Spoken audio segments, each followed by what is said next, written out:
Shalom Bapak Ibu dan Saudaraku yang dikasihi Tuhan Yesus Kristus. Bagaimana kabar Bapak Ibu semua? Sehat? Amin. Puji Tuhan, itulah pengharapan dan permohonan kita kepada Tuhan, yaitu selalu sehat walaupun di masa-masa pandemi saat ini. Firman Tuhan pada hari ini menguatkan kita yang terambil dari Matius pasal yang ke-13 ayat yang ke-33, demikian firman-Nya. Seumpama ragi yang diambil dan diadukkan ke dalam tepung terigu 3 sukat sampai kamir seluruhnya. Saudaraku yang dikasihi Tuhan Yesus Kristus, perumpamaan Tuhan Yesus dalam bacaan Matius kali ini cukup positif karena memberikan gambaran baik bagaimana menjalani hidup. Perumpamaan biji sesawi dan ragi menjadi perumpamaan yang sekalipun menggambarkan dua benda yang berbeda, tetapi sama-sama memberi pengaruh yang luar biasa, sekalipun dari segi fisik diawali dengan ukuran yang sangat kecil dan sedikit.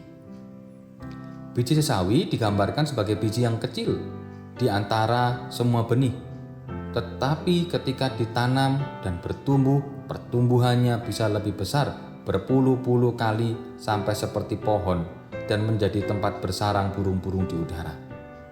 Demikian juga ragi, walaupun hanya sejumput sedikit, tetapi bisa membuat kamir seluruh adonan roti.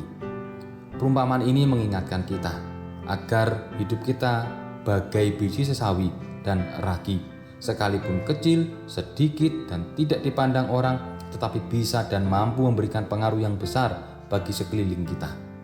Pengaruh yang diberikan tentunya adalah pengaruh yang positif, seperti biji sesawi yang tumbuh kemudian pertumbuhannya menjadi begitu besar, sampai burung-burung di udara pun bersarang pada cabang-cabangnya.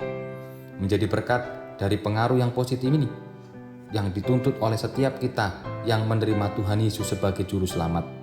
Jika hidup kita ternyata malah memberi pengaruh negatif, seperti dalam bacaan Keluaran yang menggambarkan bangsa Israel yang masih terpengaruh kehidupan masa lalu di Mesir yang hidupnya tidak religius, ditunjukkan dengan penyembahan patung yang dapat dilihat dan diraba, maka tidak hanya kita yang mendapat hukuman, tetapi juga orang lain mendapatkan hukuman. Bukannya berkat, malah menjadi laknat. Mari saudaraku, hidup kita harus menjadi pengaruh yang positif. Hidup kita harus menjadi berkat, walaupun kita kecil, sedikit, tetapi kita harus menjadi ragi bagi banyak orang, dan nama Tuhan dipermuliakan melalui kehidupan kita. Mari memberi pengaruh baik bagi sekeliling kita, dan kiranya Tuhan menolong dan menyertai. Tuhan memberkati. Amin. Mari kita berdoa.